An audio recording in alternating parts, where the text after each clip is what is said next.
So hello, আশা করি সবাই ভালো আছেন। আর আপনারা দেখছেন my channel talk of cinema.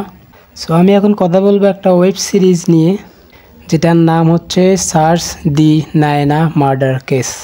তো সিরিজ বেসিক্যালি একটা মার্ডারকে কেন্দ্র করে পুরো সিরিজের গল্প এগিয়ে গেছে।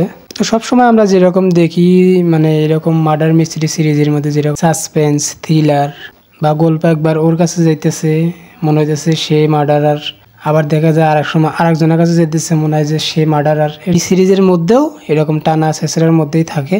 তবে সিরিজ যে একবারে খারাপ তা না, তা আপনাকে এন্টারটেইন তো করবেই।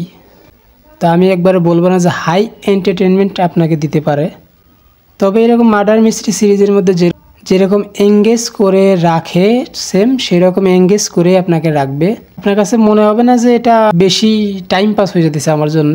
সবগুলো একটু ফাস্ট বেস আছে, কিন্তু 1 নাম্বার এপিসোড যদি আপনি কোনোভাবে পার করতে পারেন, তাহলে আপনার কোনো এপিসোডেই খারাপ লাগবে না। ফার্স্ট এপিসোডের কথা কেন বললাম যে একটু স্লো, কারণ কোন ক্যারেক্টার কোথা থেকে এসে কীভাবে কী রিভিল হইতেছে কোনো বোঝার উপায় নাই।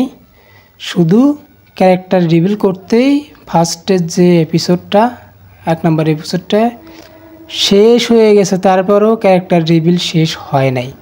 ওভারঅল যদি অ্যাক্টিং ওয়াইজ বলতে যাই, তাহলে যে লিড ক্যারেক্টার 2 জন আছে, তার মধ্যে যে মেয়ে যে ক্যারেক্টার, সেটা আমার কাছে অনেক ভালো লাগছে। আর তাদের 2 জনের মাঝখানে যে একটু কেমিস্ট্রি রাখছে, আর যে ডায়লগগুলো তাদের 2 জনের মধ্যে দেওয়া হয়েছে, প্রতিটা ডায়লগ আপনাকে বাস্তবের সাথে পরিচয় করিয়ে দিতে বাধ্য।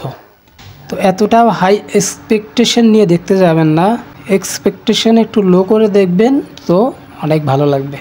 তো ওভারঅল এটা একটা ঠিকঠাক সিরিজ, না একবারে বেশি ভালো, না একবারে যে খারাপ তা বলবো না।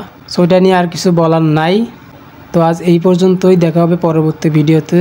যারা নতুন প্লিজ চ্যানেলটা সাবস্ক্রাইব করে দিবেন, ভিডিওটা ভালো লাগলে লাইক করে দিবেন। আর যারা যারা দেখছেন তাদের কাছে কেমন লাগছে সিরিজটা প্লিজ কমেন্টে জানাবেন। দেন বাই।